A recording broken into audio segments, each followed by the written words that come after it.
Hello বন্ধুরা, তোমরা সবাই কেমন আছো? আজকে আমরা ঘুরতে এসেছি জলঙ্গি পদ্মা নদীতে। আমরা এখন দাঁড়িয়ে আছি মুর্শিদাবাদ জলঙ্গি পদ্মা নদীতে। আমরা এখন বাড়ির থেকে বেরিয়ে আসলাম জলঙ্গি যাওয়ার উদ্দেশ্যে। চারিদিকে রাস্তাঘাট দেখো কত সুন্দর। ফাইনালি পৌঁছে গেলাম জলঙ্গি বাস স্ট্যান্ড। আমরা রাস্তার ওপারে যাব, রাস্তার ওপারে দেখবো কি আছে, তোমাদেরকেও দেখাবো। আমি এই প্রথমবার জলঙ্গি আসলাম, তাই আমি কিছু জানি না, কিছু চিনি না।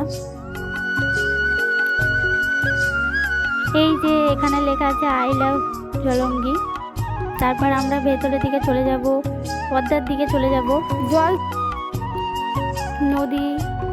তারপর কিছুক্ষণ গিয়ে দেখলাম নদীতে জল নেই, একটু জল শুকিয়ে গেছে। জল আছে, জল অল্প আছে। এদিকটায় অনেক খাবারের দোকান আছে।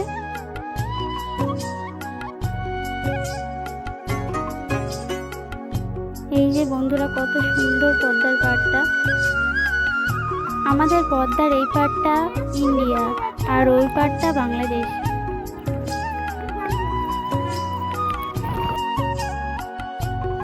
চারিদিকে কত গাছপালা, ঘাস হয়ে রয়েছে, সবাই স্নান করছে,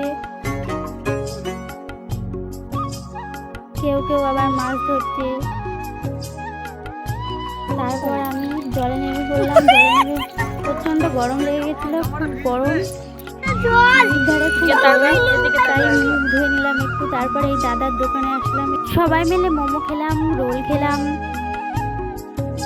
তারপর চলে গেলাম সবাই মিলে ফুচকার দোকান থেকে ফুচকা খেয়ে তারপর বাড়ি ফিরে গেলাম। বন্ধুরা সবাই ভালো থেকো, সুস্থ থেকো, বাই।